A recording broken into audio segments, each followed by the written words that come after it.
Chapter 440. Breakfast was very simple. Leah steamed egg custard and ordered Oriton to punch the meat into minced meat. Then he squeezed the meat into meatballs and boiled them with water. He then added some small potatoes and cooked a pot of potato meatball soup. The main dish was stewed sweet potatoes, but there were only 2 sweet potatoes, one for Gu Meng Meng and the other for Leah. Elvis and Oriton did not eat this. Gu Meng Meng used a small bowl to give some egg custard to Oriton, letting him have a taste. This fellow did not let down his own race. He raised his head and poured the bowl of steaming egg custard into his mouth. It was so hot that his eyes were bloodshot, but his face was still expressionless and expressionless. Gu Meng Meng poured some water for Oriton and said, "Are you a tiger? Don't you know how to cool it down before eating? Sigh, you really can't stop talking. Let me tell you, my son is more experienced in eating than you. I really don't know how you survived in the past. Didn't you choke to death?" After Oriton drank the water, he felt much better. He heaved a sigh of relief and replied, "Yes, I am a tiger." Gu Meng Meng could not help laughing and patted Oriton's chest, saying, "I know, you are a tiger. You are really a tiger." Oriton nodded, expressing his agreement. After breakfast, the 3 males accompanied Gu Meng Meng to the deity altar again. This time, other than the males, there were also many females gathered. Gu Meng Meng tilted her head to look at Leah. Leah leaned close to her ear and said, "One of the 5 that were looking for chili previously mated with the same female as the one who won the previous hunt. So the females started to compete secretly to see who could get the most outstanding males among the winners." Gu Meng Meng's lips twitched. F***K. Was stamp collecting also popular in the beast world? Shaking her head helplessly, she realized that the males did not think that there was anything wrong with the females' actions. Instead, they were even more passionate than before. That's right, it was always the males who racked their brains to choose females. When had they ever seen females pounce on them? Moreover, it was a collective pounce. The winners could often choose the one they liked among a few females. This was something that he had only dared to dream about in the past, but it had actually come true. Gu Meng Meng counted. She had originally planned to recruit 50 people, and found 10 males in the first batch. Other than Oriton, who mysteriously became her guardian beast because he shared food with her, the other 9 brought along 9 female family members. These 9 female family members also brought their own original partners. In fact, just the first batch of people added together was already more than enough. But Gu Meng Meng only counted the number of winners and the number of females. The people who followed them were not included. Miraculously, no one raised any objections. Only after a long time did Gu Meng Meng realize that they did not object, because they could not count. So he had no idea how many people Gu Meng Meng was referring to. As long as he knew that there were still slots available, he could fight for them. Out of the 19 in the first batch, and the 5 in the second finger, 3 of them already had partners. One of them had mated with the same female as one of the previous batch, and the last one had found a new partner. Therefore, the 2 groups added up to a total of 28 people. So in this batch, Gu Meng Meng had 22 spots. Chapter 441. On the way here, Gu Meng Meng had secretly given Leah 15 small balls weaved with vines. The balls were hollow and Gu Meng Meng placed some chopped chili in them. Then, she asked Leah to pass it to Ian, and let him send people to hide the 15 balls. As for where exactly they were hidden, not only did Gu Meng Meng not know, even Ian himself did not know. This was also the reason why Gu Meng Meng dared to give them 15 spots. She had predicted that a portion of the balls would not be returned. Gu Meng Meng took out a small ball weaved with vines and shook it. There are 15 of these balls scattered in the forest at the back of the mountain. Those who return here with the ball before sunset can join Saint Nazir. With that, Gu Meng Meng threw the ball of vines into the crowd. This is your last chance. Because after this round, Saint Nazir will not be recruiting any more people this year. And tomorrow morning, all the chosen ones will return to Saint Nazir with me. Warriors, I will be waiting here for your triumphant return. The moment Gu Meng Meng finished her sentence, the roars of hundreds of beasts resounded through the sky. Gu Meng Meng's sample ball still caused a commotion among the crowd. But Gu Mingming was no longer worried that they would be trampled. She turned around and leaned back into Elvis's arms. "Hubby, let's go home and make a rhinoceros horn comb. Be careful this time and don't break it again." Elvis smiled and nodded. "All right, I will be very careful." Of course, Gu Mingming did not get the rhinoceros horn comb as she wished, because that beast horn was once again broken into pieces in Elvis's arms. Gu Mingming's face fell. She smacked her lips. "Forget it, I don't really want it that much." Just as she said that, Elvis suddenly carried Gu Mingming up. Although Gu Mingming's senses were not as sensitive as males, she could still feel the way the three fellows instantly became guarded. Turning around, she saw Cole standing not far away. He was wagging his foxtail that was one size bigger than Lee's. Gu Mingming's lips twitched. Didn't they already make things clear the previous time? Why was he still here? Everyone was embarrassed. But Cole acted as if nothing had happened. He stood in front of Gu Mingming and bowed respectfully. "Great messenger." Gu Mingming was stunned. Gu Mingming smiled awkwardly. "What is it?" Cole stretched out his hand with his palm facing upwards. An exquisite rhinoceros horn comb was lying in his palm, reflecting the sunlight and looking as warm as jade. Gu Mingming was stunned and blurted out, "Where did you buy this?" Cole smiled and replied, "Buy? Oh, this was personally made by this subordinate. Its appearance is an imitation of the one that Sir Emissary usually uses to comb her hair. However, the details have been slightly altered." Gu Mingming nodded her head and wrapped her arms around Elvis's neck. She did not take Cole's comb, but her big eyes clearly said, "I want it." Cole stepped forward slightly and stretched out his hand. "If the great messenger doesn't mind, please accept this gift." Gu Mingming pointed at her own nose and asked, "For me?" Cole nodded in reply. Gu Mingming asked cautiously, "What are the conditions?" Cole was taken aback. He shook his head and said, "To be able to do something for the great messenger is already an unparalleled honor." Cole doesn't dare to raise any conditions with the great messenger. Aside from the topic, as the saying goes, one is unaccountably solicitous. What was the second half of the sentence? Regarding the slow progress of the little baby reprinting me. Does the pace have to be so fast? I just hope that when you read my story, you can relax a little, laugh a little, and it will be fine. We are not filming a mystery horror detective drama, right?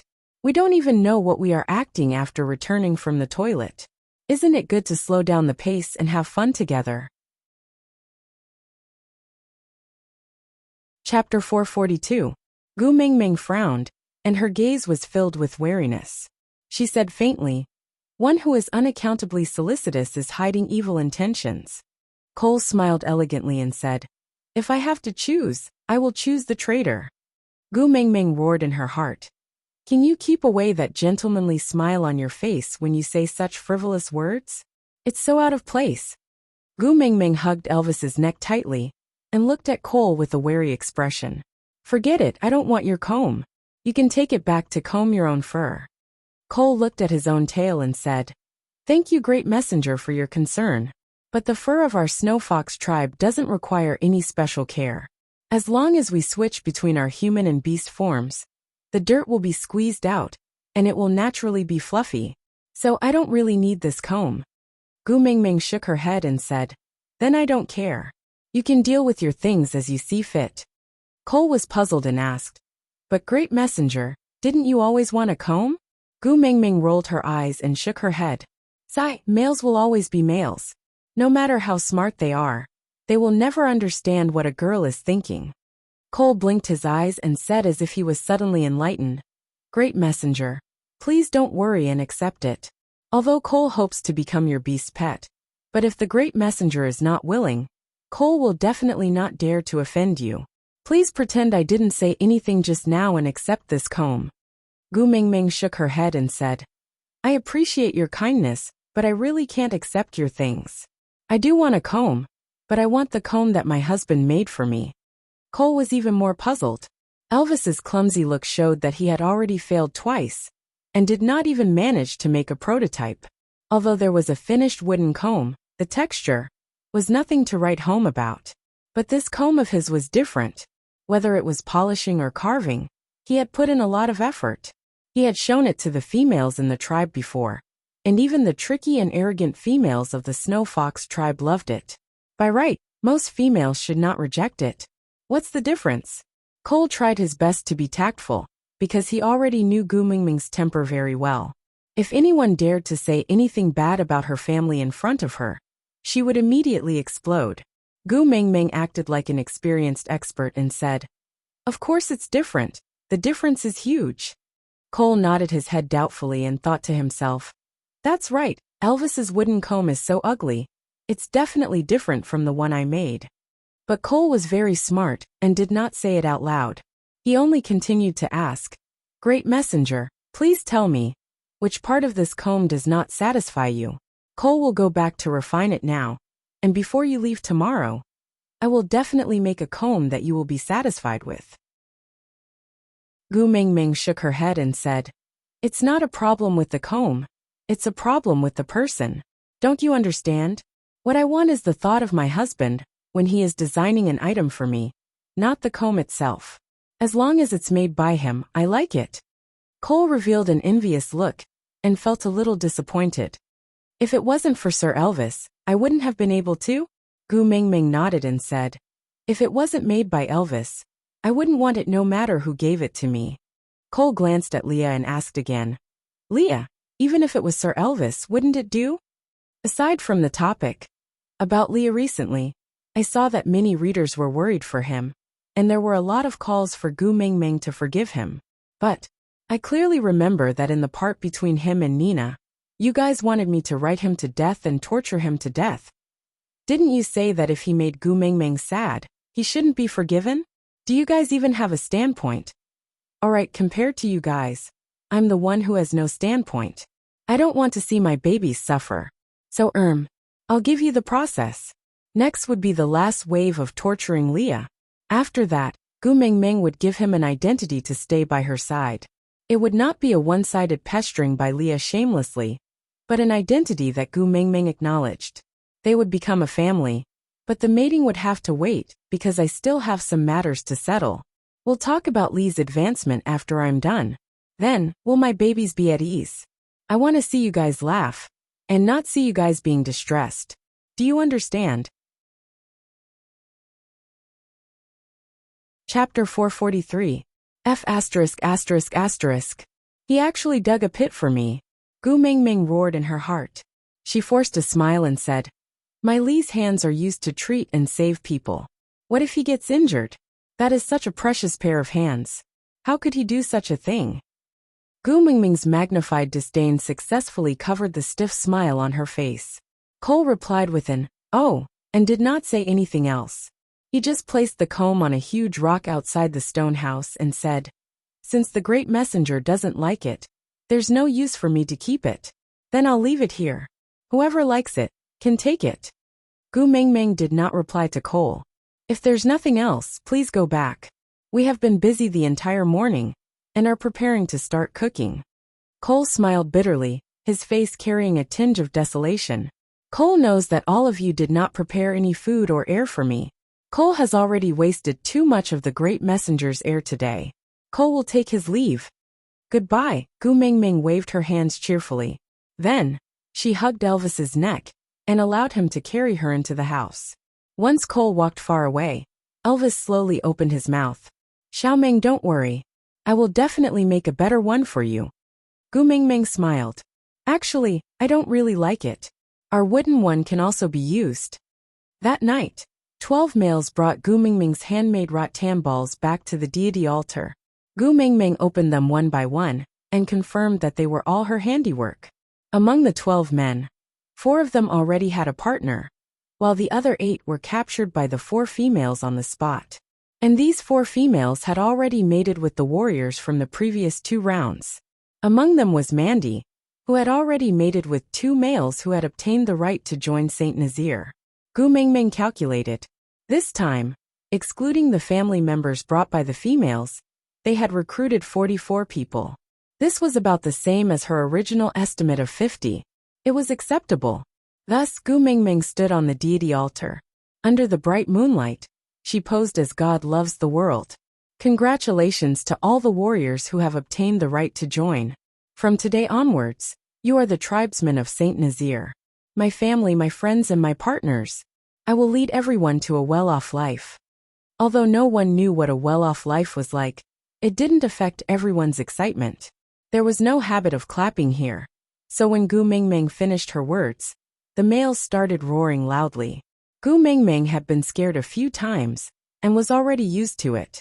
She maintained a calm smile and waved her hands, gesturing for everyone to stop. Then, like the host of the Spring Festival Gala, he said, "On this occasion, I have another announcement to make, and that is..." Gu Mingming's hand slowly swept across the crowd. Everyone held their breath and focused their attention on Gu Mingming's fingertips. Gu Mingming's finger finally stopped on Mandy. "Mandy, come here." "And me?"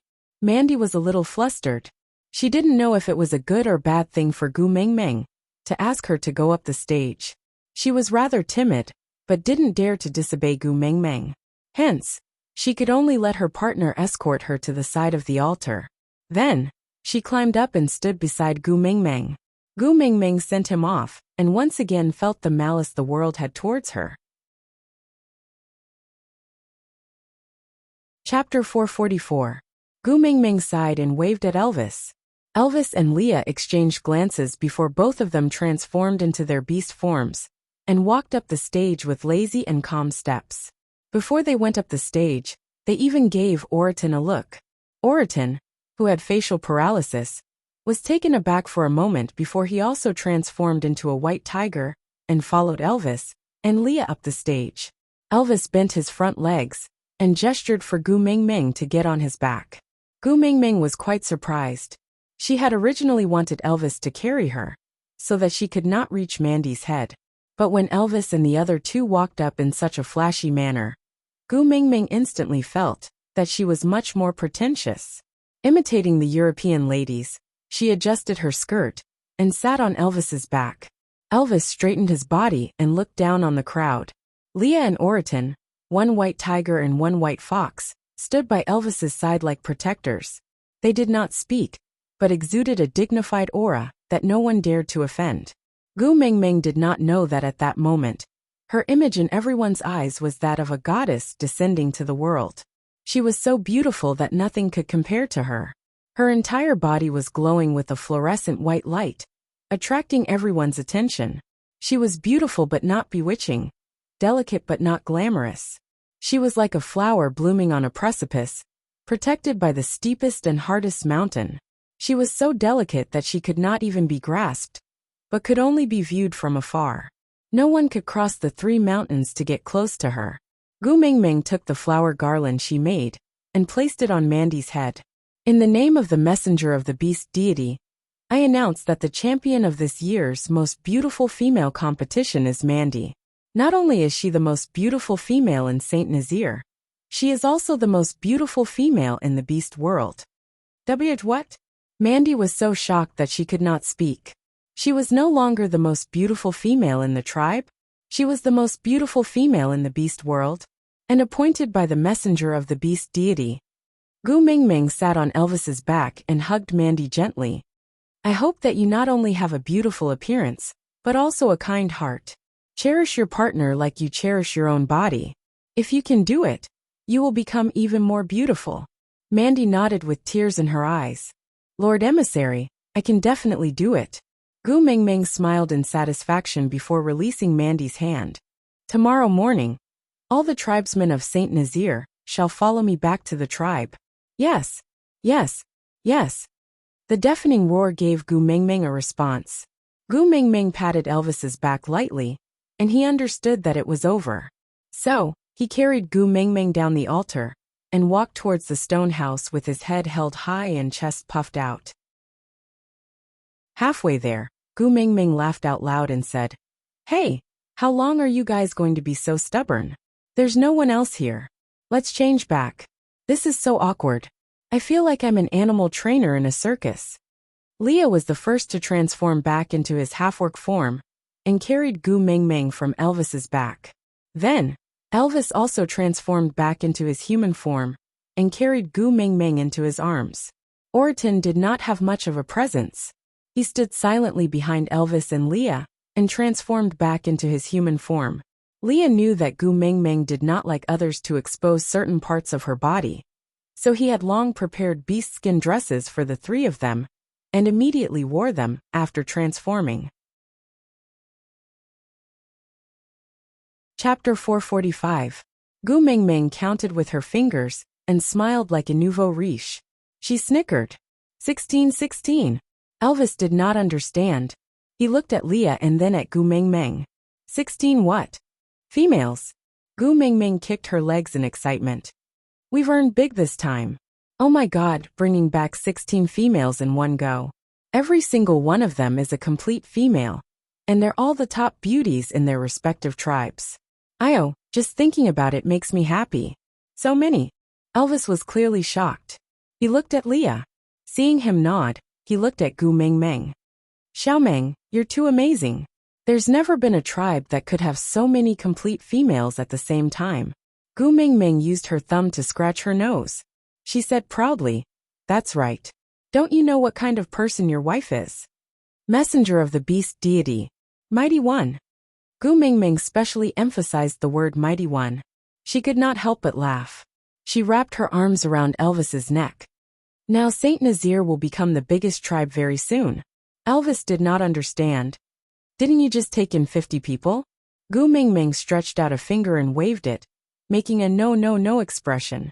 She said, Guess. How many males will be rushing to mate with the 16 females we are bringing away tonight, and get the quota to follow us? Elvis shook his head. He did not know. Gu Mengmeng asked again. Guess how many males will come after hearing the news that Saint Nazir has 16 complete females? Elvis shook his head again. He did not know. Gu Mengmeng frowned. She snorted. Why don't you know anything?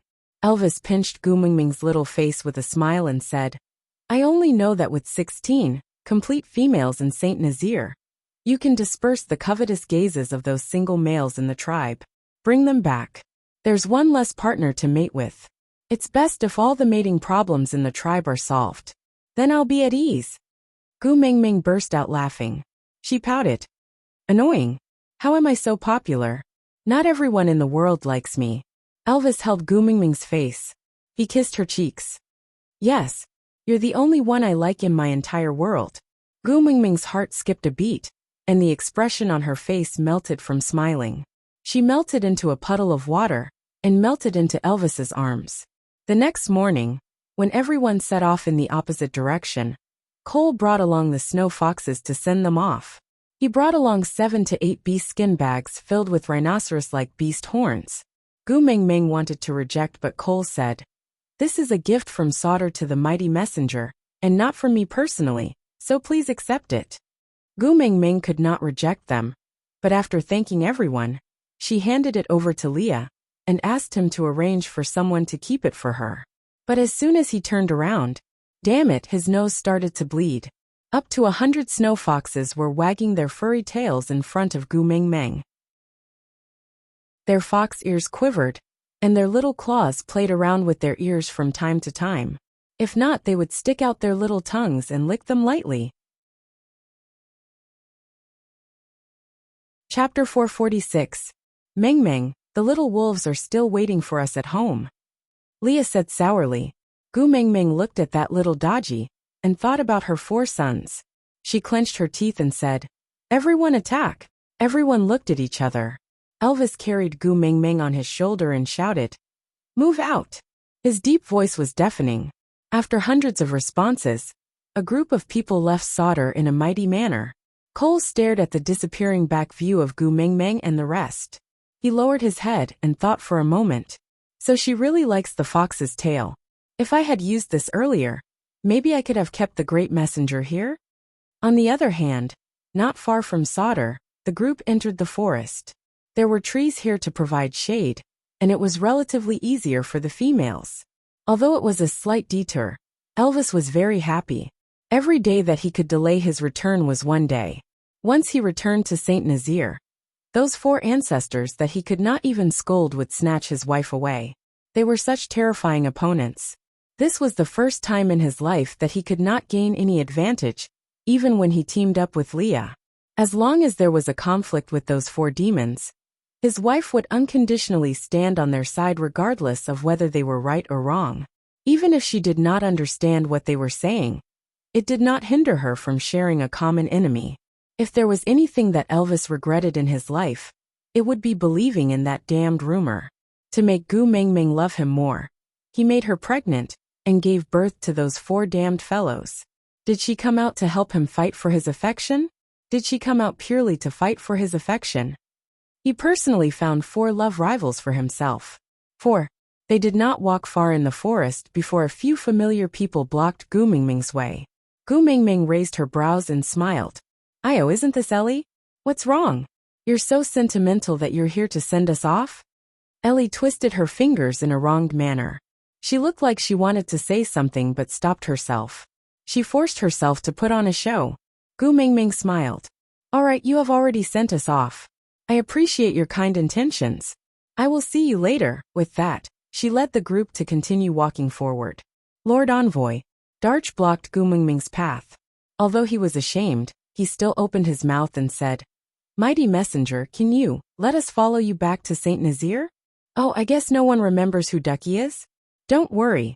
You must remember his other name, Official Su Xian. Didn't your Ellie bring you all to Sauter?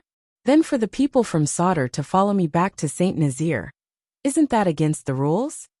Gu Mengmeng was replying to Darke, but her eyes were fixed on Ellie. Darch also felt that his actions were inappropriate, but Ellie insisted on doing so he could only throw away his pride. He lowered his head and begged, "Sauter knows that Ellie is the female that you saved, so they are afraid that you will be angry. So they refuse to let Ellie join Sauter no matter what. So. Chapter 447. Darch shook his head and said, "Lord Envoy, don't be angry. Ellie didn't mean that." Gu Mengmeng asked, "Then what does she mean?" Darch turned back to look at Ellie. Seeing how she looked like she was about to cry, his heart ached so much that he just knelt down by her feet. "Great messenger. Everything that happened in the past was all my fault. I did not persuade Ellie properly, causing her to make that kind of decision in a moment of confusion. I beg you, on account that the 9 of us are males from Saint Nazir, please make an exception this time. At least Ellie is a female. The tribe will not reject females." Gu Mengmeng turned her body sideways and said, "Look behind me. Do you think Saint Nazir still lacks an ungrateful half-orc female?" Darch looked at the lineup behind Gu Mengmeng and was instantly dumbfounded. He slumped down and lowered his head. Gu Mengmeng patted Darch's shoulder and said, "I will never give a second chance to someone who has betrayed me. Parting on good terms might be the best ending. Don't embarrass everyone. It's better to leave some face for each other." Gu Mengmeng's words were directed at Ellie, but Lee's body stiffened. He was the same, right? Once disloyal, 100 times not to be used. Meng, you did the right thing. That's why you didn't get hurt. As for me, I can endure it. I can definitely endure it. I have the esoterica left behind by the previous messenger of the beast deity.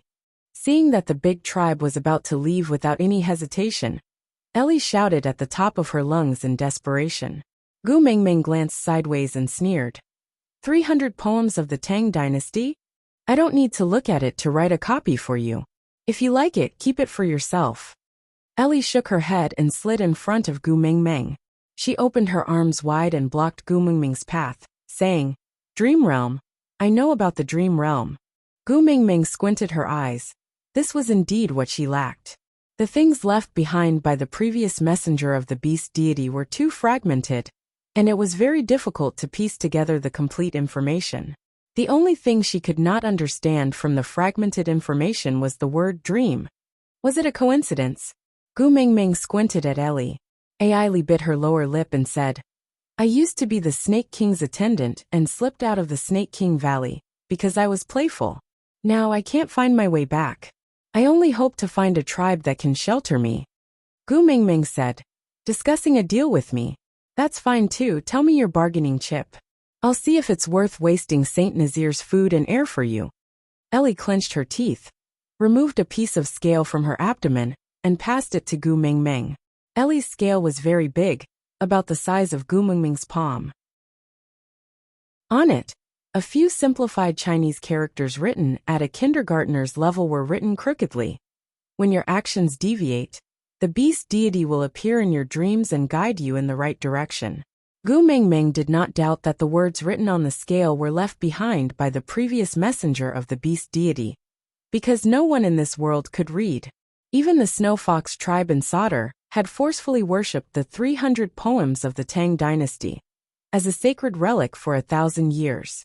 Also, that weird English version of Little Apple was really imaginative.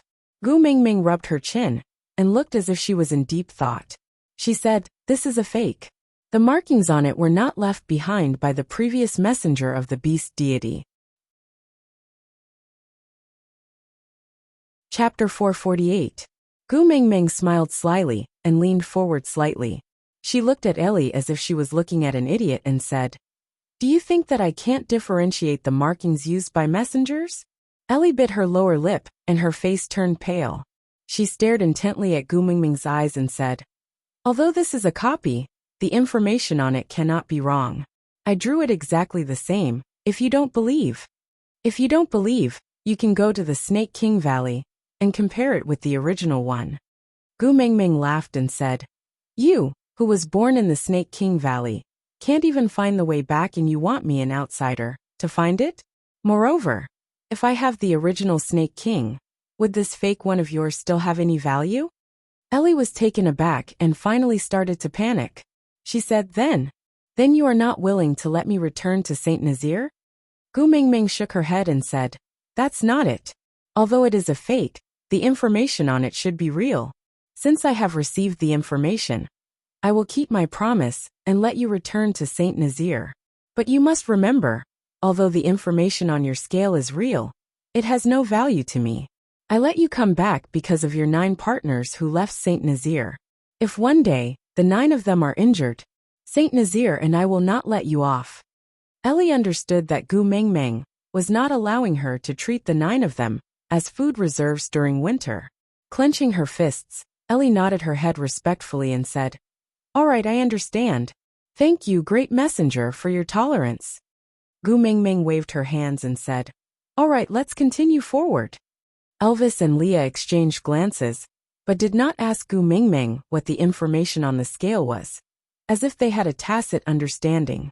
Until that night, when the sounds of group mating could be heard everywhere. Gu Mingming really could not stand such a scene and asked Elvis and Leah to bring her out to lie low. Oriton wanted to follow, but was rejected by Leah. After all, Oriton was not a member of Gu Mingming's family, and he could not gain her absolute trust. "Elvis and I will go protect Gu Mingming. You have to stay behind to control the situation. After all, we're not here, so it's easy for someone to take advantage of us." As Leah spoke, he pointed at Ellie, who was at the outermost edge of the females. "We have to guard against her returning." Oriton nodded, indicating that he understood. He leaned against a big tree root and pretended to take a nap, but his whole body was unusually alert to his surroundings, especially to Ellie's movements. Elvis and Leah brought Gu Mingming far away until they were sure that no one was monitoring them, before they whistled to call Ian out.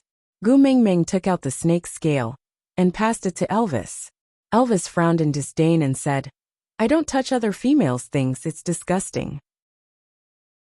Gu Mingming then passed the snake scale to Leah, who hid even further away. "I won't touch it either. Among so many tribes, I hate snakes the most. Sinister, eccentric, difficult to get along with, and most importantly ugly." Gu Mingming sighed and said, "All right, anyway you guys won't be able to read the words on it." Ian faintly said, "Why won't you let me see it?" Chapter 449.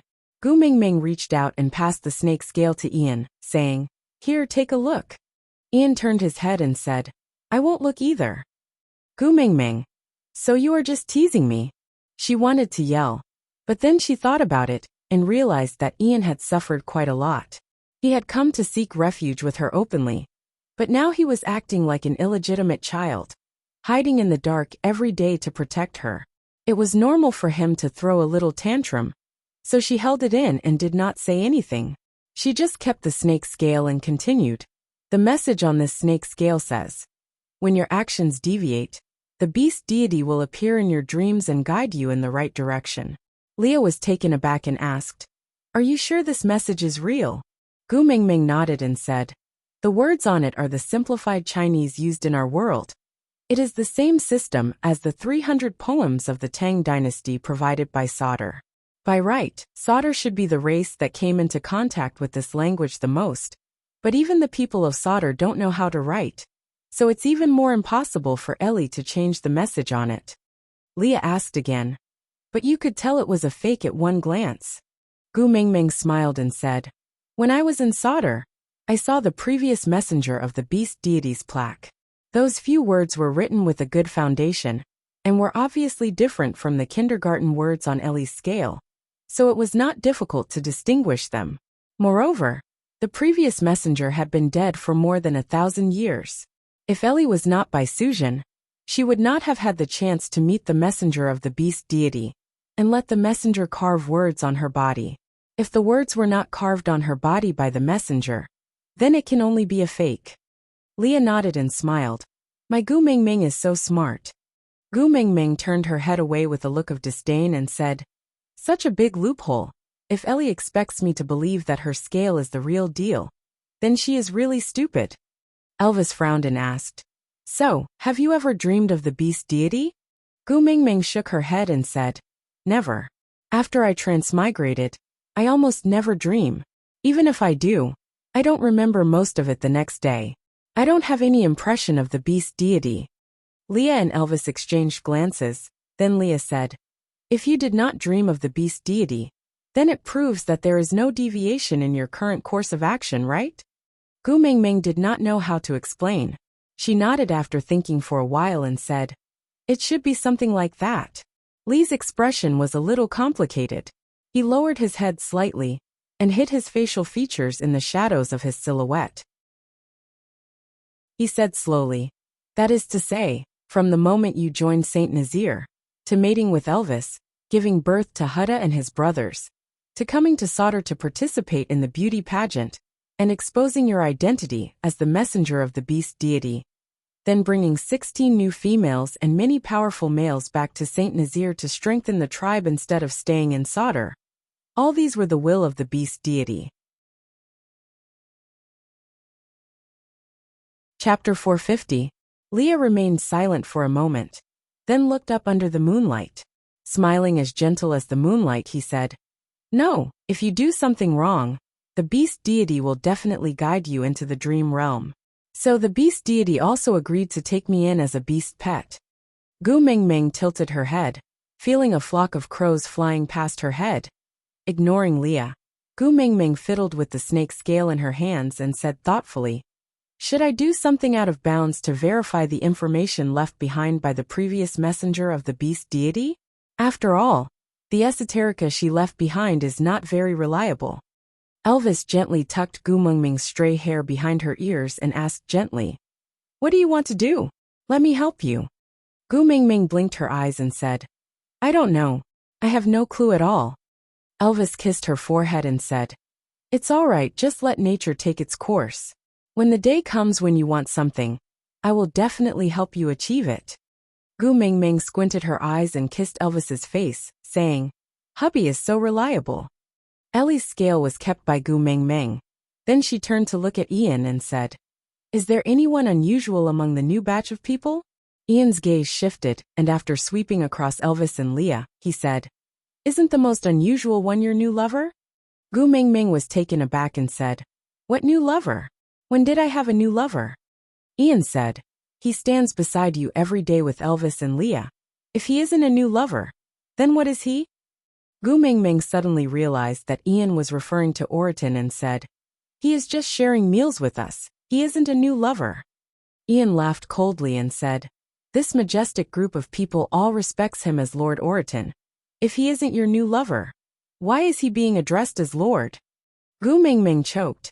She knew that everyone had misunderstood her relationship with Oriton, thinking that he was her guardian beast. But in reality, that was not the case. Oriton was really just sharing meals with them. If there was anything special about Oriton, it was probably that Gu Mingming could always see Elvis's shadow on him, so she was extra concerned about him. That was all. Sir Ian, now that I call you sir, are you also my new lover? Gu Mingming mimicked Ian's sarcastic tone. Ian took a step forward and sized Gu Mingming up. I'm not willing. Humph. With that, Ian flapped his wings and flew high, disappearing into the night. Gu Mingming was so angry that she waved her fists in the air and said, running away after saying what you want, so tasteless. Elvis remained silent. He pinched her chin and turned her little face towards him. He frowned and asked, you really like Ian? Gu Mingming sighed. Hubby, you have to change your bad habit of thinking that I have an affair with everyone. I'm not blind. Why would I abandon a tall and mighty man like you and fall in love with that sickly man? The corners of Elvis's lips curled up slightly, as if he was satisfied with Gu Mingming's description. However, he still raised his brows and asked, then why are you so angry when he flew away? Gu Mingming said, if someone punches you and you haven't even retaliated, but the other party escapes, won't you be angry? Elvis thought about it and said, let Leah activate the blood alliance to help you vent your anger? The corners of Gu Mingming's mouth twitched. You don't have to be so ruthless. It's not worth it to exterminate an entire tribe just because of a quarrel, and you even have to compensate Leah. Aside from the topic, there is no such thing as a way to satisfy both sides in this world. Leah is the big hole I dug for myself. If I don't forgive him, a part of my precious heart will ache. If I forgive him, a part of my precious heart will be angry. There is no way in this world that can cover everything. All I can do is to try my best. I want to stick to my outline and narrate the story I had originally thought of. I won't be looking at the comments section for a while, so whether you support 1v1 or 1v2, don't threaten me with the word give up. It's just like dating. Quarreling is one thing, but breaking up is another. Don't talk about it casually, because if you talk about it too much, it'll hurt the relationship. I write the story I want to write, for those who like me to read. Chapter 451. The next day, when Gu Mingming woke up in Elvis's arms, it was already noon. Leah arranged for everyone to hunt, then demonstrated his culinary skills, letting every family send out the one with the highest level of understanding to learn how to roast meat. Males did not need to eat every day. Usually one meal could last for a few days. Moreover, they ate more crudely, so they would directly eat in the wild during the hunt, then bring back the better meat for the females to eat. So in the end, 18 females surrounded a bonfire, watching their partners roast meat for them. Those who could stand in front of the females were all first partners, except for Elvis. Gu Mingming turned back to sneak a glance at Elvis, feeling that he was a little pitiful. Everyone else had their whole families gathered together, but only Elvis sat alone beside 7 to 8 packages, holding a beast horn in his hands, carefully using his claws to carve and polish it. He was so focused like an autistic child. Gu Mingming frowned, saying, you guys eat first, I'm not hungry. Just as she was about to stand up to look for Elvis, Leah grabbed her wrist. Leah sat by the bonfire, one hand holding onto a stick of roasted meat, while the other hand held onto Gu Mingming's wrist. He looked up at her and said, just this once, accompany me. Gu Mingming's eyes widened. Gu Mingming looked at Leah, then at Elvis. Elvis had already heard the commotion, so he stopped what he was doing and turned to look at her. After a moment of silence, Elvis lowered his head and continued carving the beast horn, as if tacitly agreeing for Gu Mingming to stay by Lee's side. But Leah suddenly let go, lowering his head with a bitter smile, saying, I can't be compared to him. He always thinks for you, but I always make things difficult for you. In the end, I'm too selfish. Gu Mingming sighed, but still sat down in the end. Leah looked at Gu Mingming in shock, then smiled like a child. Gu Mingming pointed at the roasted meat on the fire, saying, I want to add chili and brush it with honey. 2 layers, 2 layers. Leah nodded, the corners of his lips curling upwards, his eyes actually a little blurry. Gu Mingming turned her body slightly, leaning on Lee's shoulder, holding a bowl of honey water in her hands, drinking it in small sips. Perhaps, in the eyes of others, This was just a pet beast fighting for favor with the first partner. And the first partner was magnanimous enough to let it go. But Gu Mingming knew how hard Leah had tried to put on a brave front during his time in solder. Even if his heart was made of stone, it would have been ground into dust by the various incidents in the past. Moreover, he was just a fox demon. He needed warmth, comfort, and someone to support him so that he could breathe. He knew better than anyone else that even if he sat beside Gu Mingming and roasted meat for the other females as their first partners, his identity would never change to Elvis. He would always be that Leah who claimed to be a beast pet. Other than protecting him in front of outsiders, Gu Mingming would never acknowledge his identity as a beast pet. But even if it was just a dream, he still desperately wanted to grasp this illusory happiness. Just once, let him take care of her openly like a partner. Just once would be enough. Chapter 452. Gu Mingming laughed out loud as she looked at the panicking crowd. She felt as if she was watching the fire beacons teasing the nobles. After calling out to Elvis, Gu Mingming followed the females to the water source. The water source was a lake, and the surface of the lake was as smooth as a mirror. The females leaned against the side of the lake to drink water, causing the water to sparkle and ripple. Gu Mingming smiled like a child who had succeeded in her prank. She bit on an unknown wild grass, causing the tip of the grass to sway, just like a hooligan from ancient times. Sitting on Elvis's shoulder, Gu Mingming could vaguely see something on the surface of the lake. She spat out the lotus leaf in her mouth and patted Elvis's shoulder excitedly. Hubby, send me to the lake." Elvis did not understand, so he did as he was told. Once Gu Mingming reached the lake, she slapped her thighs and dived into the lake. Elvis's chest tightened, and his pupils contracted. The scene in front of him overlapped with the scene when she was preparing to leave the lake for the first time because of Leah. His body reacted faster than his brain. Elvis jumped into the lake with a splash, followed by Leah, then Oriton, followed by the crowd who did not know what was going on. One by one they jumped into the lake. Elvis caught hold of Gu Mingming after swimming for a while. He grabbed her wrist and lifted her out of the water. The water was not deep and only reached the top of Elvis's navel. Gu Mingming wiped the water off her face with one hand and looked at Elvis, who looked like he wanted to kill someone in confusion. "What are you doing?" Elvis clenched his teeth. "I should be asking you that, right?" Gu Mingming totally did not know why Elvis was angry. She just pointed at a flower in the middle of the lake. "I just wanted to swim over to see if that was a lotus. Why are you angry?" Elvis followed Gu Mingming's line of sight and frowned. "No, there's nothing there." With that, Elvis carried Gu Mingming and walked towards the shore. At the same time, he gave Leah a look and Leah quietly dived into the lake. He pinched off the lotus from its roots and tore it into pieces. Then he swam back as if nothing had happened. Gu Mingming, who was on the shore, faced Elvis, Leah, and Oriton. The three of them surrounded Gu Mingming in a triangle. Elvis's face was black. Lee's was cold and Oriton. He had a poker face and looked at everything with the same expression. Gu Mingming clearly felt that she did not do anything wrong. But with the three of them looking at her like that, she still felt a little guilty. She mumbled, It's just a flower. If you don't want me to look at it, I won't look at it. Do you have to be so angry?" Gu Mingming felt that she did not do anything wrong, but she still felt a little guilty. Was Elvis? Gu Mingming looked at Elvis. Gu Mingming looked at Elvis's claws that were fiercely clawing at her left chest, due to the immense pain in his heart. The 4 bloody marks were a ghastly sight to behold.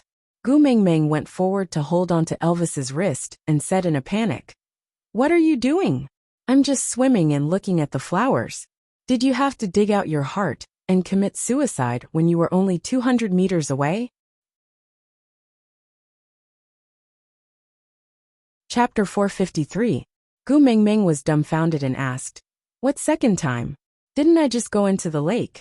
When Gu Mingming said lake, she suddenly understood what Elvis meant. Biting her lower lip, Gu Mingming wrapped her arms around Elvis's neck gently and patted his back to comfort him. She said gently, "Silly hubby, do you think I want to go back to the other side through the lake?" Elvis did not say a word, and Leah just looked at Gu Mingming with a frown. Oriton did not know what had happened, but he was affected by the tense atmosphere and became a little uneasy. Gu Mingming sighed and said, "Hubby, what do I have to say to make you believe that I won't abandon you?" Gu Mingming pulled her collar with one hand and revealed the proud and aloof black wolf on her collarbone. She used her other hand to caress Elvis's face and said, "Do you remember what I said on the day we made it? Elvis, I love you. I will give myself to you, and from now on, I will treat you as my pride, my sky, and my husband. If you don't abandon me, I will stick by your side in life and death. If you are in danger, I will use my life to protect you." Elvis's eyes flickered, and he seemed to have a lingering fear, as if he had been reborn after a disaster. Xiaoming. Elvis could not say anything else, and just hugged her fiercely into his arms and locked her against his chest. He wished he could rub her into his body, so that he would not have to worry about her suddenly smiling at him and saying, "Thank you for these days," before disappearing into some lake. Gu Mingming allowed Elvis to hug her. Even though his strength made her feel pain and made it hard for her to breathe, she did not struggle or resist. Instead, she hugged his sturdy body back gently and patted his back from time to time. "Unless you want to abandon me, I will never leave you. Moreover, we still have 4 sons. Even if I am not a hubby anymore, my sons are still flesh that fell from my body, right? Don't tell me you don't want them anymore. There is no such heartless mother in this world." Elvis frowned and said, "Yes, and they are everywhere." Gu Mingming felt very helpless. The females in the beast world had already developed a distorted concept of, "I'm the most precious in this world." The word dedication did not exist in their dictionary. No matter what others did for them, it was as if it was expected and expected. So what if it was their own son? Didn't Nina kill her own child with her own hands? Gu Mingming said, "If the lake water makes you uneasy, then I will never go near the lake again, all right?" Elvis remained silent and just looked at Gu Mingming silently. Gu Mingming continued, "I was too excited just now and forgot about the trauma I caused you in the past. That flower was a lotus. If there was a lotus, it meant that there were lotus roots. That was a type of edible food. I was really tired of eating potatoes and sweet potatoes. So when I saw something to eat, I forgot everything else and didn't care about anything else. I really didn't mean to abandon you. I really didn't." "Really?" Elvis spat out these 2 words with much difficulty. Gu Mingming knew how hard Elvis wanted to believe in her. She also felt that she was a joke, that her trust limit with her husband was actually so low. But what could she do? Who asked her to have a bad credit record?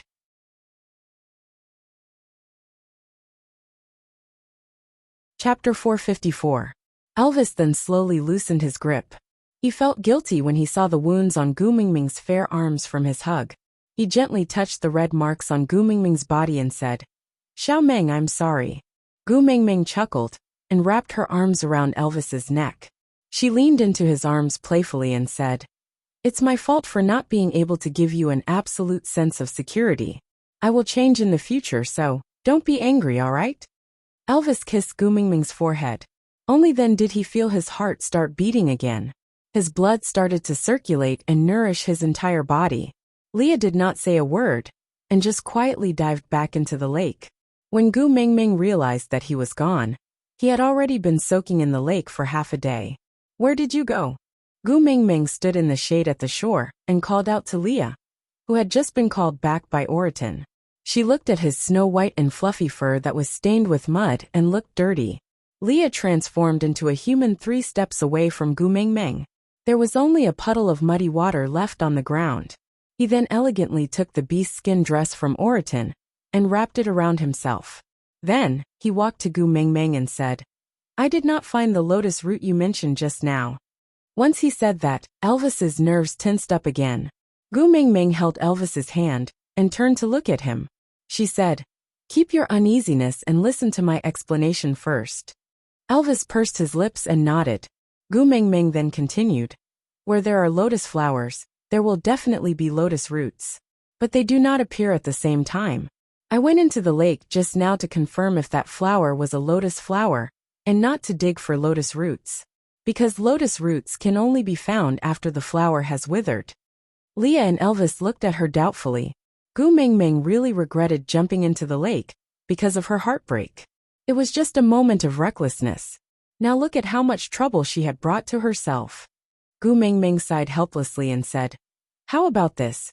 You guys can remember this place first. Wait until August or September, which is before winter. Then we will dig again. Then, you guys will know if I am speaking the truth or not." Leah patted Elvis's shoulder lightly and said, "Mingming is the messenger of the beast deity, and food concerns the survival of the entire tribe. She would not joke about this." Elvis looked back into Lee's eyes. His hand on her shoulder was clearly trembling. Nodding his head, Elvis said, "I know, Xiaoming will not lie to me. She will not lie to me." Gu Mingming said helplessly, "Before we dig out the lotus roots, I promise I won't go near the lake, all right?" Elvis nodded. They had come to an agreement. The onlookers who didn't know what was going on were all dumbfounded. Shouldn't females do whatever they want? Why did the messenger of the beast deity seem a little timid? Where are the females? Where are the females? Gu Mingming stretched out her arms and stood in front of Elvis, asking for a hug. Elvis hugged Gu Mingming in his arms without saying a word. Only with such a distance could he feel slightly more at ease. The females didn't dare to eat the roasted meat with chili. In the end, it was all eaten by the males. Then another round of whose male is least afraid of spicy food competition started inexplicably. Chapter 455. After walking for another half a day, they were already out of the forest. Elvis and the rest chose to rest by a stream, preparing to make dinner for the females before setting up camp here to rest. After all, the females had not eaten their fill for lunch. Although they had eaten some wild fruits along the way, how could the delicate females be so easily appeased? It was just that no one dared to make things difficult for Gu Mingming, since she did not say anything. But even if the females did not say anything, it did not mean that the males did not feel heartache. Hence, those who went hunting at night were the strongest in the family. Elvis did not go because he knew that Gu Mingming did not have a big appetite and would not feel hungry after eating anything. Hence, he let Oriton go hunting while he and Leah guarded Gu Mingming closely. At the end of the day, he was still feeling uneasy. Gu Mingming did not mind, and just let the two fellows follow behind her like tails. "Xiaoming, where are you going? Let me carry you." Elvis knew that Gu Mingming understood his uneasiness and felt embarrassed. He could not even give her this little bit of trust. Elvis felt that he was a complete failure as a first partner. But this was the only thing in this world that was his Achilles heel. It made him worry about his gains and losses and be full of ambition. Gu Mingming pouted her lips and said, "I think I saw a bamboo forest nearby when I came here. I want to see if there are any bamboo shoots." Elvis carried Gu Mingming in his arms and gave Leah a signal with his eyes. Leah then secretly whistled and several black figures flew past above their heads. The sky was not bright, and everyone else was busy taking care of their own females, so no one noticed the commotion here. Elvis asked, "What is a bamboo shoot? Is it also food?" Gu Mingming nodded and said, "Yes, bamboo shoots are very delicious. One's life is incomplete without eating bamboo shoots." Elvis remained silent for a moment before asking again, "Didn't you tell Oriton that one's life is incomplete without eating bird eggs?" Gu Mingming pursed her lips and dragged out a long mm. Before saying, "Sigh, your lives are too incomplete. Bird eggs are one part and bamboo shoots are another. Think about it. If you were to return to a time without roasted meat, sweet potatoes and fish, can you still get used to it? Do you feel that your life is incomplete?" Elvis remained silent for a moment. In his heart, he really felt that it was still all right. But looking at Gu Mingming's passionate eyes, Elvis nodded his head firmly and said, "Yeah, it's not complete." Gu Mingming had a "I knew it" expression as she continued. "After you guys eat the bamboo shoots and lotus roots, you guys will realize that your happiness index is multiplying. In an era where food was so scarce, every edible food was a precious gift. Haven't you heard the famous saying of Confucius? Not active in eating mental problems. Let me tell you, Confucius said so many things, but I think this is the most reasonable one." Elvis nodded his head in confusion. At this moment, A huge bird circled above their heads and flew towards a direction after circling 2 rounds. Elvis and Leah exchanged glances before transforming into their beast form, carrying Gu Meng Meng on his back and flying away.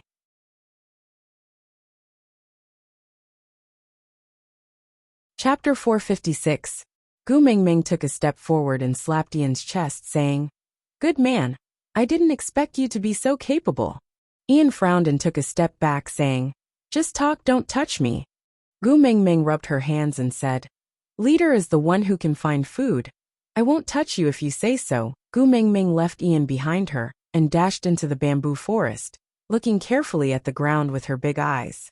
Luckily, she inherited Elvis's night vision ability, or else she would definitely not be able to see anything.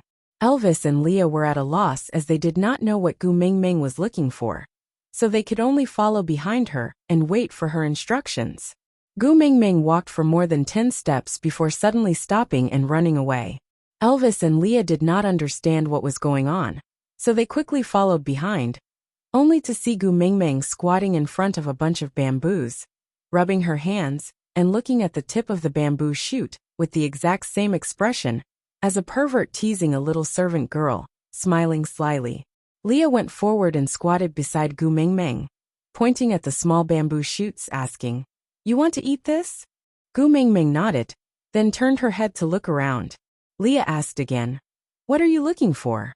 Gu Meng Meng said, Something that can be used as a tool to dig them out."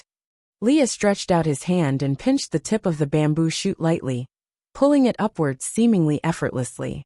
Then, the part of the bamboo shoot that was buried in the ground was pulled out. Damn! Gu Meng Meng could not help but shake her head and clap her hands. God knows how deep the roots of the bamboo shoot were buried in the ground. How could it be pulled out with bare hands? Stop! When Leah reached a certain height, Gu Meng Meng suddenly shouted for him to stop. Leah looked at Gu Meng Meng without moving, as if someone had pressed the pause button on his shoulder. Gu Meng Meng pointed at a spot on the bamboo shoot and said, "Come, cut it from here. We only need the top part, there's no need to uproot it." Leah did as he was told, and cut the bamboo shoot neatly, then gave it to Gu Meng Meng. Gu Meng Meng looked at the thick and tender bamboo shoot with a lecherous smile. She touched the bamboo shoot's clothes, as if she was taking off a servant's doo-doo. Elvis walked forward, and without saying a word, he directly took the bamboo shoot from Gu Meng Meng's hands and took a bite. Then, he started chewing in front of Gu Meng Meng. Gu Meng Meng was shocked. "You eat raw potatoes, sweet potatoes, and now bamboo shoots?" Elvis looked at Gu Meng Meng with an expression, as if he was eating *T. He swallowed the bamboo shoot with difficulty and said, "You can dig bamboo shoots, but you can only eat them when I'm still fine tomorrow." Gu Meng Meng was taken aback. She then reacted and asked, "So you have been testing for me all along?" Elvis replied, "Of course you have to try this kind of food that no one has eaten before you can eat it." Gu Meng Meng felt very touched, but worried at the same time. She punched Elvis's chest and said, "What if you're poisoned?" Elvis smiled and allowed her to behave wildly in his arms. He said calmly, "I'm very strong, normal poisons can't take my life. Moreover, don't we still have Leah at home?" Gu Meng Meng smiled and said, "I'm very strong." Gu Meng Meng stared at him and asked, "What if Leah can't cure you?"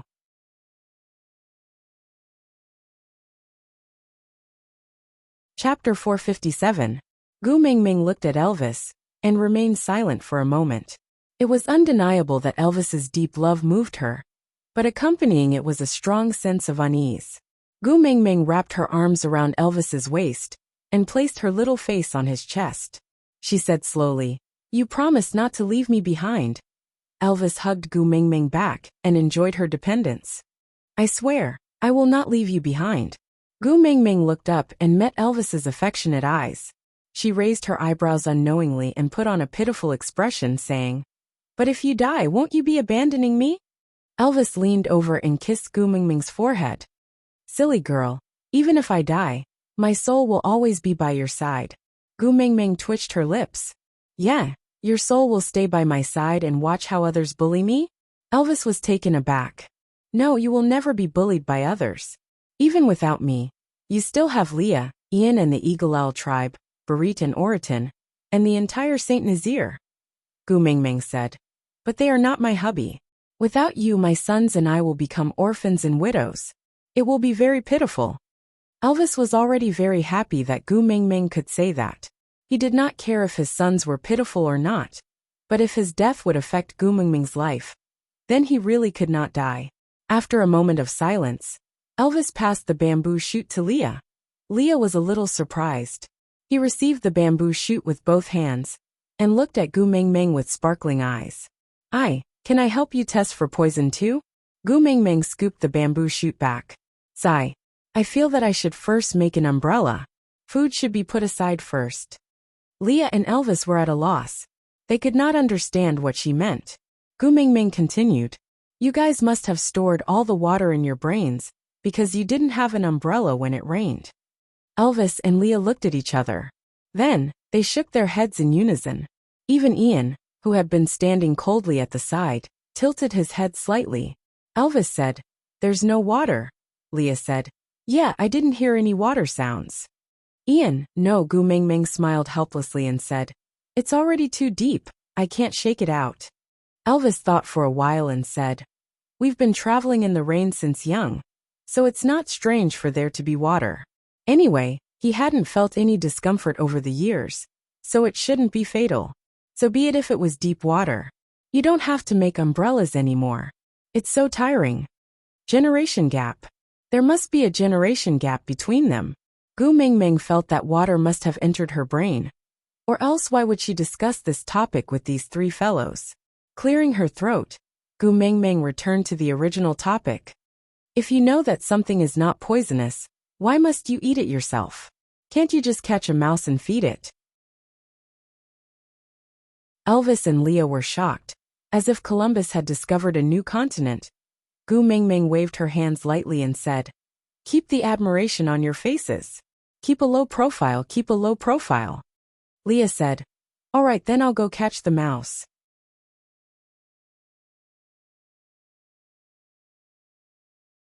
Chapter 458. Gu Mingming had no doubt that with Elvis and Lee's behavior of digging deep holes to accumulate food, if she did not instruct them, they would have caught all the rats within 100 miles radius. Elvis and Leah nodded their heads to indicate that they understood, then continued plucking bamboo shoots. Elvis was not as good at controlling his strength as Leah. He often crushed the bamboo shoots into pieces, but could not pluck them out. In the end, Leah simply told him not to create trouble, and just accompany Gu Mingming properly. While Leah was plucking bamboo shoots, Gu Mingming held onto a bamboo that was as thick as her arm, sizing it up and down and making gestures. Elvis saw that she was interested in this bamboo, so he asked, Can this be eaten too? Gu Mingming shook her head and said, Even pandas don't eat such thick bamboo, not to mention humans. Then, Elvis did not understand. Gu Mingming patted the bamboo and said, Hubby, cut it for me from here. I want this bamboo. Elvis replied, All right. Elvis wrapped his arm around Gu Mingming's waist and protected her in his arms. His other hand turned into a sharp claw, and with a light wave, the bamboo was broken into two with a creak. The bamboo leaves rustled and fell towards one direction. Elvis's palm faced upwards and caught the bamboo steadily. Then he let go of Gu Mingming's waist and said, Can I just bring the whole bamboo back? Gu Mingming shook her head and said, Hubby, put it down first, let me take a good look at it. Elvis adjusted the angle and placed the bamboo on the ground. Gu Mingming squatted down and looked for a long time before saying, Hubby, here, give me another claw. Elvis did as he was told. Gu Mingming picked up the section that was cut off and smiled happily. Look, drink the water cup. Gu Mingming said, This bamboo joint is solid, and the bamboo tube is hollow. As long as you cut it at the right place, it will become a ready-made water cup. Elvis looked at the 5 meters long bamboo and asked, You need so many water cups? Gu Mingming shook her head and said, That's not necessary, I only need 10. Elvis asked, 10? Gu Mingming nodded and said, Hada and his brothers, one each, one for you, one for me, one for Leah and one for Sandy. Gu Mingming turned around and looked at Ian asking, Hero, do you want one? Ian snorted coldly and said, Our Eagle Owl tribe drinks dew, we don't need such vulgar things. Oh. Turning around, Gu Mingming said to Elvis. Oriton is quite pitiful, he doesn't even have any friends other than us. So prepare one for him too, and one more hee. Elvis raised his eyebrows. He was especially interested in Gu Mingming's hee. Gu Mingming hooked her arms around Elvis's neck, just like two primary school students hugging each other, and discussing how to cheat in an exam later on. She said, the other one, I want to use it to do Gu Mingming's organizational behavior special incentive method practical operation. Elvis looked at Gu Mingming blankly, not understanding what she was saying at all. Gu Mingming said mysteriously, anyway, I have my own plan. Just follow this and help me make 10 cups. Elvis nodded, then pointed at the one in Gu Mingming's hand. Oriton. Then, he cut another one and looked at it carefully. He didn't seem satisfied, so he said, Hada.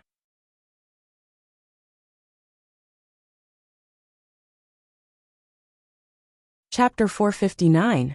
Elvis cut until he reached the 7th one, before taking out a bamboo cup with a clean cut, and no hair at all in satisfaction.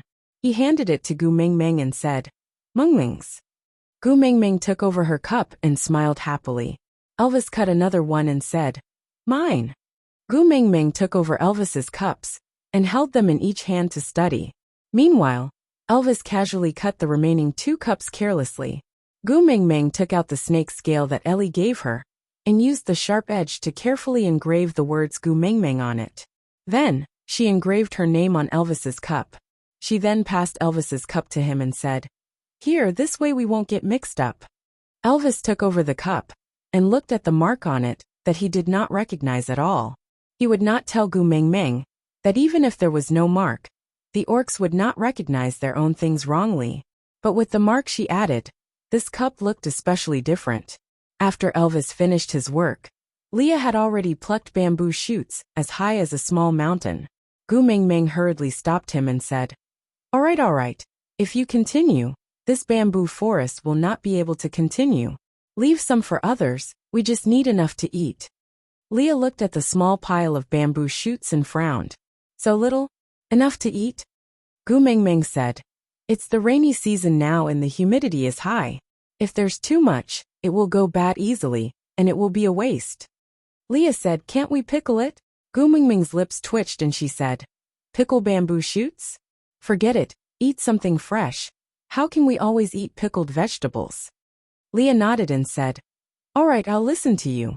I will help you pluck when you want to eat it. Gu Mingming smiled and nodded. Then, she took out a cup from her arms and passed it to Leah. Here, it's yours.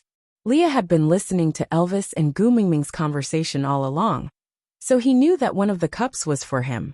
But when Gu Mingming really handed it to him, Leah was still a little excited. After all, this was the first time Gu Mingming gave him a present. Leah held the cup in his hands carefully, as if he was holding a rare treasure. Gift givers always hoped that their gifts would be liked, and Gu Mingming was no exception. Seeing how much Leah treasured it, she said, how about I carve a name for you too? Leah asked excitedly, can I? You can also carve a name for me? Gu Mingming took over Lee's cup and said, Aya, isn't it just a matter of a few strokes? Using snake scales to carve words was obviously not as good looking as using a pen. But since everyone was illiterate, they did not know what she had written, so she did not feel embarrassed. When she passed the cup with the words Leah engraved on it back to Leah, he did not take the cup. Instead, he held onto Gu Mingming's wrist and pulled her into his arms. Gu Mingming, thank you. Today, I am very happy.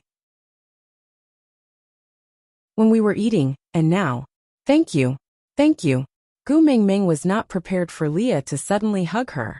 Feeling a little uncomfortable, she wanted to push him away, but hesitated.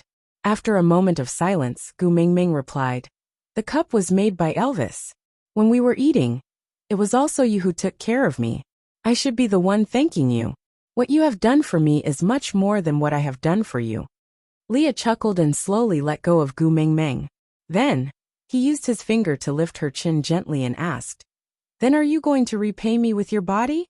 Aside from the topic, Today's update is over. See you tomorrow, babies. Also, the great editor said that he will arrange for a big recommendation for me in March. He asked me to save more chapters and prepare for an explosion of chapters. It would be a little difficult to save chapters with 9,000 chapters a day, but Susu will work hard.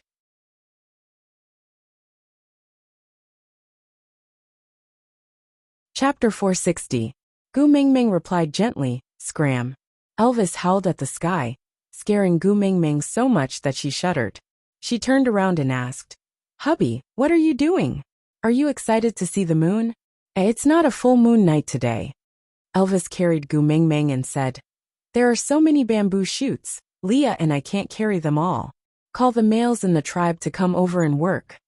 Gu Mingming looked like she was about to break down. She said, "Sai, this is such a tragic beast world. We basically rely on walking for transportation and roaring for communication." Ian laughed coldly and said, "Ha." Gu Mingming wanted to scold him, but he flapped his wings and flew away, flew away, flew away. So what if you can fly? Do you think you are an angel just because you have wings? You could even be lazy. If you have the guts, don't fly. Come down and see who is better. Gu Mingming was just putting on an act and roaring. Who knew Ian would return and stop in midair, transforming into a half-orc? His human body flapped his wings, and he looked down at Gu Mingming from above. His face looked even paler under the moonlight, and he looked slightly sickly. "If you have the guts, come down." Gu Mingming clenched her teeth and pointed at Ian. "Come down." Ian raised his eyebrows and landed slowly. He transformed into a human and took a step forward. "I am coming down. What do you want to compete with me in?" Gu Mingming took a step back and said, You really came down?" Ian crossed his arms and said, "Didn't you ask me to come down?" Gu Mingming hissed and said, "Do you have any professional ethics for quarreling? You clearly know that I can't beat you in a fight and can't catch you. Why can't you just let me have my fun?" Ian raised his head and said, "Weaklings don't have the right to flaunt their prowess in front of the strong. If you can't beat me in anything, why should I let you have your fun?" Gu Mingming nodded and said, "All right, if I don't compete with you today, you will think that I am afraid of you, right?" Ian nodded. Gu Mingming looked around and then chuckled. "You didn't mate, right?" Ian nodded and looked at Gu Mingming with a "you're talking rubbish" expression. Gu Mingming hugged Elvis's arm and said, "I have a partner, do you?" Ian was speechless. He was clearly a bird, so why did he feel like a dog at this moment? Gu Mingming tugged at her collar, revealing the mating mark. "I have a mating mark. Do you have one?" "TSK. Let alone an old bachelor like you who doesn't have a partner. Even if you did, you wouldn't have a handsome mating mark like mine." "Ian." "Woof." Gu Mingming leaned into Elvis's arms and scrutinized Ian, saying, "I have 4 sons. May I ask how many children do you have in your family?" "Ian." "Woof woof. How dare you torture a single dog, and even bring a group of family and child package." Gu Mingming chuckled and took 2 steps forward. She hugged Ian's neck and said, "I heard from my hubby that your Eagle Owl tribe didn't have a single female previously. On this trip, I brought back 16 golden hairpins. All of them are perfect females, the #1 beauties of the original tribe. I even abducted many of the strongest warriors from the tribe. Sai, are we still competing?" Ian was silent. He had to admit that Gu Mingming's last point had hit his sore spot.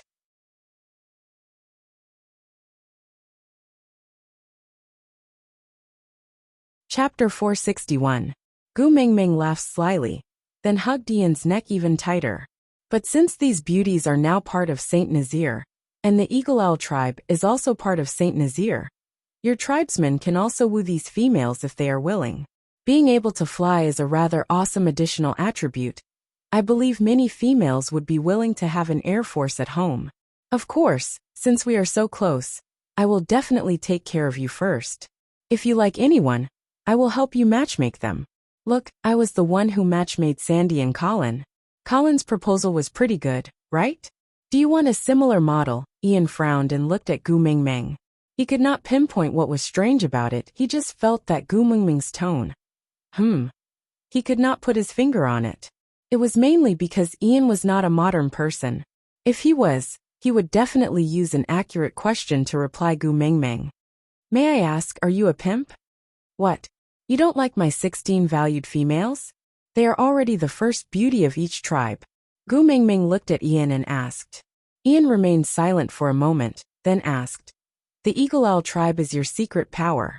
How can you woo females if you cannot be seen in public? Gu Mengmeng laughed and said. So this is what you are worried about. Brother, you are thinking too much. How inhumane must I be to make you guys unable to see the light for the rest of your lives? It's just that when my identity was first exposed, Leo was worried that someone would secretly make a move, so he asked you guys to hide temporarily. This kind of trick will lose its effectiveness after being used once. So, it shouldn't take long before you guys can appear in front of your tribesmen openly. Ian looked at Gu Mengmeng and asked, Are you really willing to let the Eagle Owl tribe mate with the females of Saint Nazir? Gu Mengmeng asked, Why not? I am not a twisted psychopath who wants someone to be a bachelor for the rest of his life. Ian said, Once we mate with a female, we will become a member of her family and will no longer be a tribesman of the Eagle Owl tribe. In the future, no matter where the females go, we will follow. This also means that the blood pact has lost its effectiveness. Gu Mengmeng chuckled and said, The tighter you bind someone, the more he will want to break free. When your blood alliance is completely dissolved, if you are still willing to stay in Saint Nazir and stay by my side, then you will be my true tribesman. Equality, mutual reliance, mutual support. He's the kind of person who you can trust your back to. This kind of person can't be obtained through restraints. Ian looked at Gu Mengmeng quietly. After a long while he smiled and said, I lost. You can shout in front of me as you wish now, as long as you are happy. With that, Ian flapped his wings and flew high, instantly disappearing into the night. Meanwhile, the tribesmen who had received Elvis's signal had already rushed over.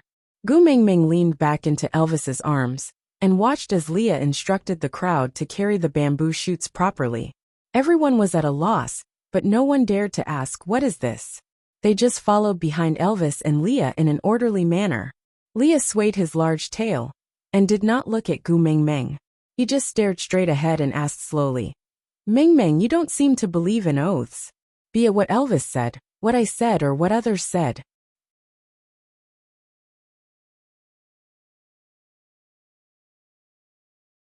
Chapter 462. Gu Mengmeng recalled the things that happened after she came to the beast world. Although Elvis and Leah had always treated her well before they mated, no matter how much they promised and swore to her, she had never trusted them completely.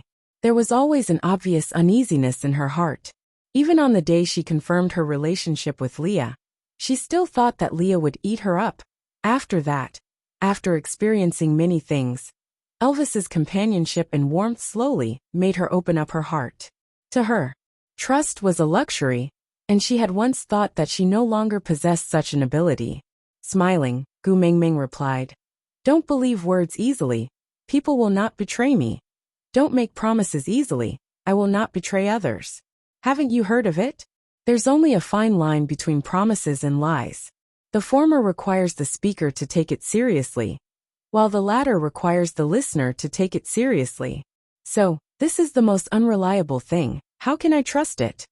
Leah turned his head and looked at Gu Mengmeng, asking, You don't trust promises but trust people's hearts? Gu Mengmeng knew that Leah was asking her about allowing the Eagle Owl tribe to mate with the females in the tribe. So she smiled and replied, I don't trust people's hearts, I trust you guys. Leah was taken aback, and even Elvis stopped in his tracks to look at Gu Mengmeng. Gu Mengmeng lowered her head shyly and said, Both of you have the absolute ability to build Saint Nazir into the strongest tribe in the entire beast world. Even without me, the rise of Saint Nazir is just a matter of time. My appearance can only be considered as the icing on the cake. A strong tribe will never lack loyal subjects. No. Elvis kissed Gu Mengmeng's little hand gently and said, Without you, Saint Nazir would just be a cold shell. You're the one who gave Saint Nazir hope. You're the one who gave life to Leah and me. You're not just the icing on the cake. You're the only key to our fate. Gu Mengmeng's heart thumped at Elvis's serious attitude. She hugged Elvis's neck and gently placed her forehead against his, saying, "Silly hubby. Do you know? Before I met you, I was an unmarriageable person." Elvis looked at Gu Meng Meng and did not interrupt, just quietly listening to her narration.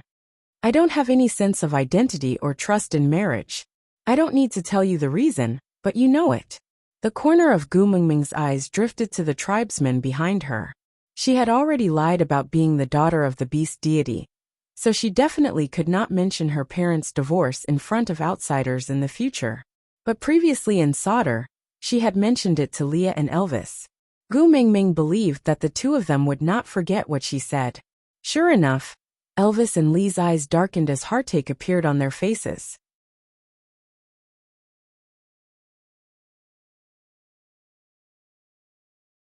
Chapter 463. Gu Mengmeng lowered her head and looked at the mark on her collarbone. She smiled faintly and said, "I'm actually very sorry that this mark could not be branded on my heart, because it proves my selfishness." Elvis frowned. He was not angry, but his heart ached. He did not like the expression on Gu Mengmeng's face. She was clearly smiling but looked so sad.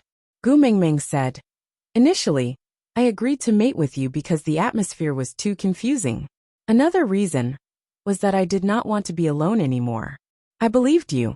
I felt that if it was you, you would definitely not betray me or abandon me. So, at that time, I selfishly wanted to possess you and capture you. But I did not love you deeply. If we only mated now, I believe that your mark would definitely be on my heart." Elvis gazed into Gu Mengmeng's eyes gently. His blue pupils seemed to have condensed all the deep emotions under the night sky on her. He slowly opened his mouth.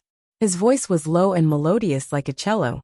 "Xiaomeng, thank you for your selfishness, because it gave me a lifetime of happiness." "You don't blame me, Mark?" Gu Mengmeng looked at Elvis. She wanted to say something but stopped. Elvis shook his head and said, "To be able to leave my mark on your body is already a blessing of 3 lifetimes. To be able to be so close to my heart, how can I blame you?" Leah remained silent for a long time before finally saying, "Gu Mengmeng, I'm sorry." Gu Mengmeng was taken aback. She thought about what she said to Elvis. From Lee's perspective, he must have been blaming him for the lie he made up to make her accept Elvis. Just as she was about to explain, Leah spoke first. "After that incident, I thought of many ways to remedy it. But I still owe you a complete apology. I was too arrogant. I always felt that everything was going according to my plan. I neglected your feelings and caused you to be hurt again." Lee's expression was too solemn. This made Gu Mengmeng's heart tug hard.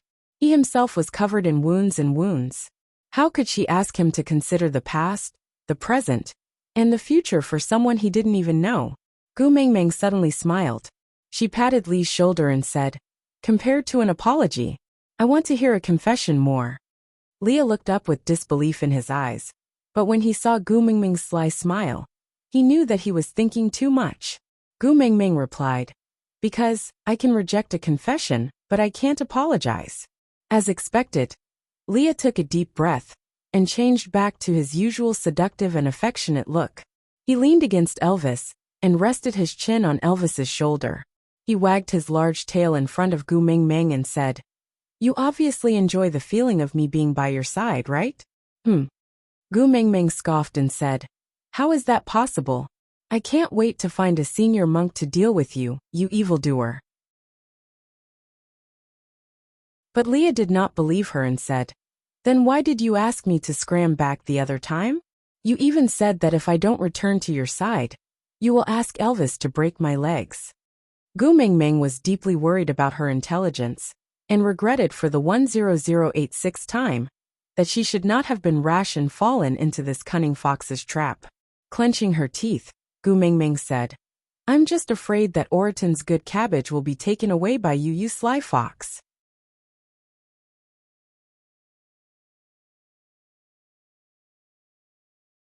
Chapter 464. Gu Mengmeng tried to pull her hand back, but to no avail. She clicked her tongue and said, "Can you maintain a consistent style? It's hard for me to accept you like this." Leah looked up at Gu Mengmeng and said, "Make me stay if you like me. Hug me if you want. Throw a tantrum at me if you want.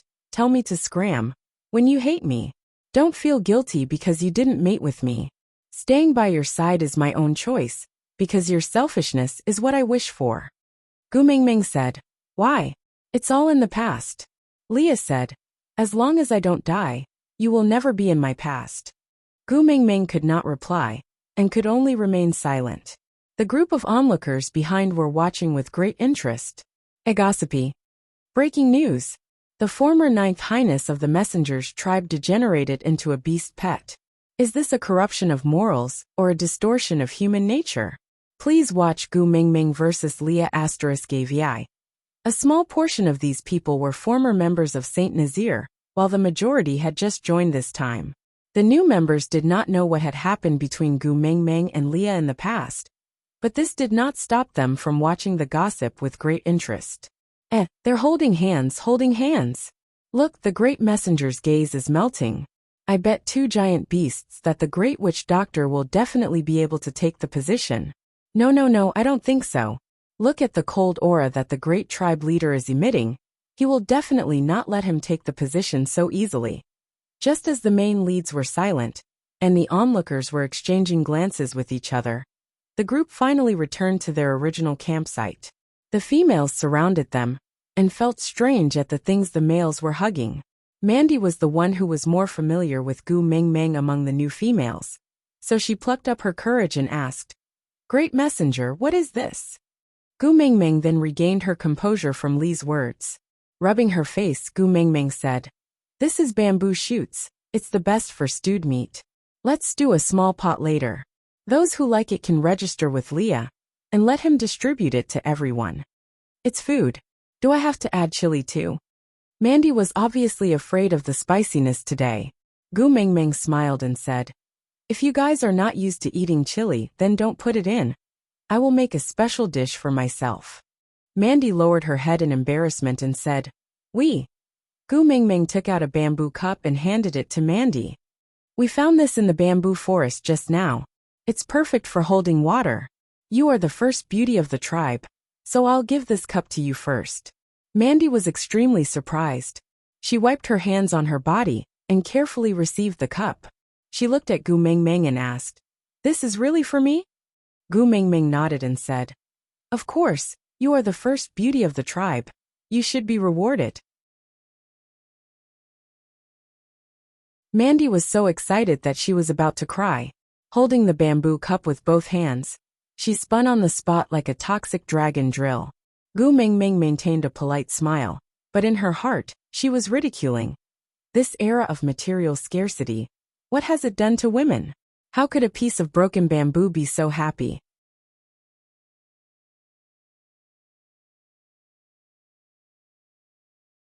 Chapter 465. He still had to rely on Leah to cook.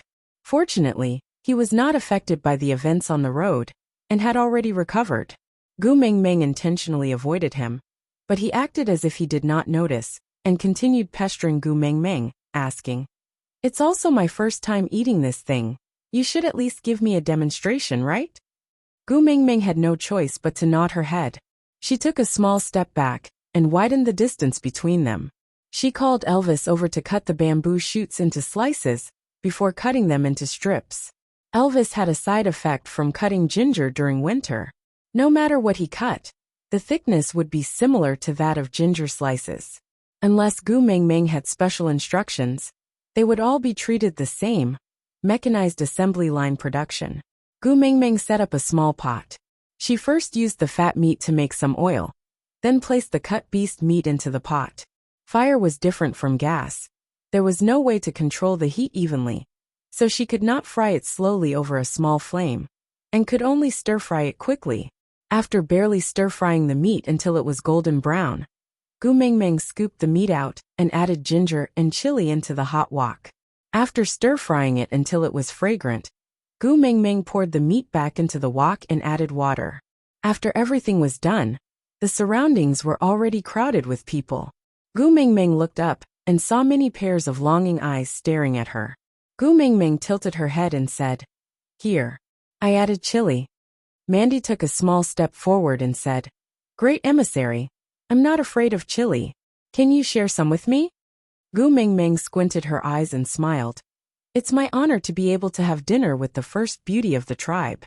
Mandy blushed and slowly walked to Gu Mingming's side. She sat obediently by the side and watched Gu Mingming's back view as she circled around the pot. Her eyes filled with admiration. Gu Mingming used beast skin to pad the handle of the pot and poured the bamboo shoots into the pot. She then used chopsticks to stir the bamboo shoots evenly before using a stone board to cover the pot.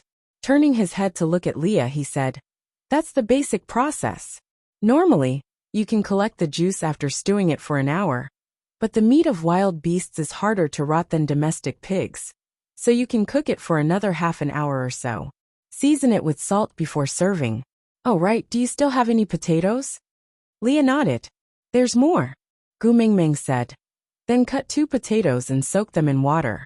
Just put the potatoes in the pot and stew them together. Leave the water that was used to soak the potatoes and don't touch it. After the starch has settled, pour away the excess water and leave it for the final thickening." Leah nodded nonchalantly and looked at Gu Mingming. Suddenly, he went forward and pressed his face against the tip of Gu Mingming's nose. He stayed there for 2 seconds and smirked at Gu Mingming's frightened face. "But how long is 1 hour? How long is half an hour?" Gu Mingming cleared her throat and took a small step back. "You don't have to be so precise. Just make it about the time you usually stew potatoes." Leah wrapped his arm around Gu Mingming's waist and pulled her into his arms. Using his height advantage, he shrouded her under his shadow. He looked down at the flustered Gu Mingming and said in a low voice, "I'll teach the other males how to make stewed meat with bamboo shoots first, then come back to eat with you." Gu Mingming pushed Leah a few times but to no avail. She could only maintain this pressuring posture and look up at Leah. "Actually, you can stay and eat with them. You don't have to come back to accompany me."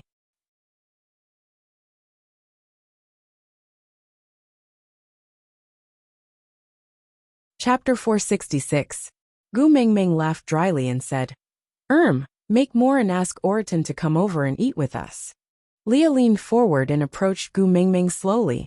Gu Mingming retreated with all her might until her spine was bent to its limit. She had no choice but to place her hand on Lee's chest and stuttered. What are you doing?" Lee's long and narrow eyes were filled with sadness, and he said in a low voice, "The more I ask you to be more selfish towards me, the more you want to push me away?" Gu Mingming remained silent and did not reply. Leah hooked Gu Mingming's chin with one hand and did not allow her to avoid his eyes.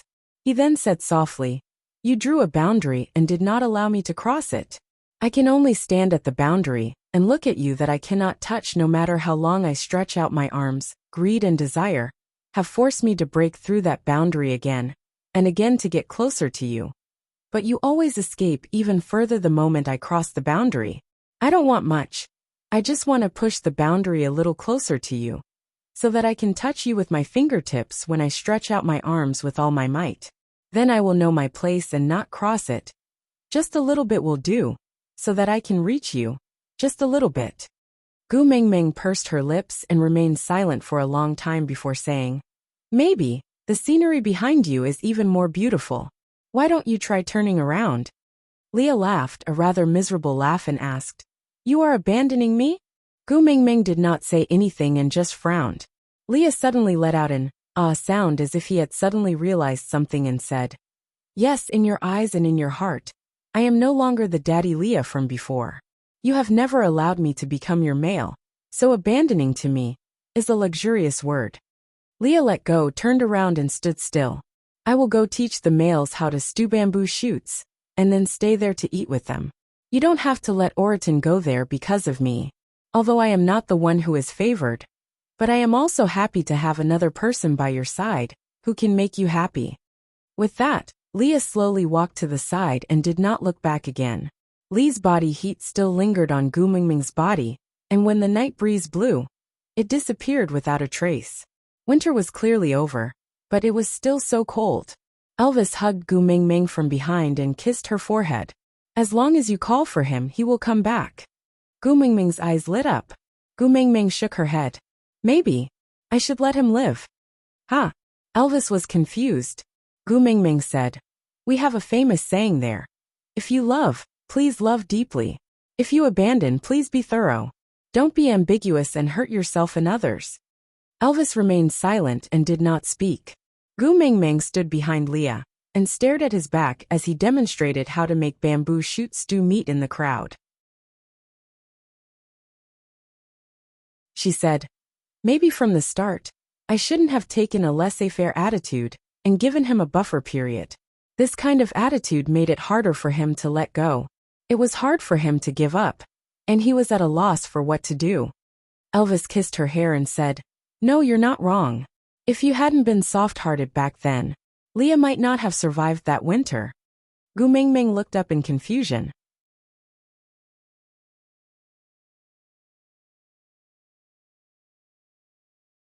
Chapter 467. If you didn't allow him to enter the cave when I was injured, when the snow melts this year, you might only see a dead fox at the cave entrance. Gu Mingming stared at Elvis in a daze. After a while she said, "He was at the cave entrance when the stray beasts came? Then why didn't he come in to help?" Elvis's expression froze. He lowered his head and said, "Xiao Meng, I'm sorry." Gu Mingming frowned and looked at Elvis without saying a word. Elvis pursed his lips and said, "I pretended to faint during the battle to create a chance for Leah to enter the cave. I was afraid that you would be too embarrassed to mate with him because I was awake, so don't be angry." Gu Mingming turned her head away, not wanting to say a word to Elvis. Elvis was like a child who had done something wrong. He followed behind Gu Mingming and pulled her hand. "I know I was wrong. I shouldn't have lied to you and pretended to faint to make you worry. But Leah could not hold on any longer. If I had done that, he would have died in the snow. I was afraid that I would regret it, and also afraid that you would, so I was wrong. If you are angry, you can hit me? Or twist my ears?" As Elvis said that, he transformed his pair of wolf ears and placed Gu Mingming's little hands on his ears. He bent down to accommodate Gu Mingming's height. "I promise I won't hide. Twist my ears until you vent your anger, all right?" Gu Mingming sighed. "If I remember correctly, we had just mated when the stray beasts rushed into the cave, right? Elvis, do you really love me?" Elvis was completely frozen. He hugged Gu Mingming tightly in his arms. "I know you are angry. I will accept any punishment you want. But you are not allowed to leave me. Not allowed. Do you love me?" This was a very serious question, because Elvis clearly remembered what Gu Mingming had said before. "If you have a change of heart in the future, I will bring my sons back to where I came from and never come back again. I will make sure that you will never find us again." After experiencing Gu Mingming's jumping into the lake incident in the afternoon, Elvis was extremely sensitive. He was too afraid that Gu Mingming would leave him. He did not know if Gu Mingming would be disappointed in him, suspect his feelings, and waver in her decision to stay. Gu Mingming took a deep breath.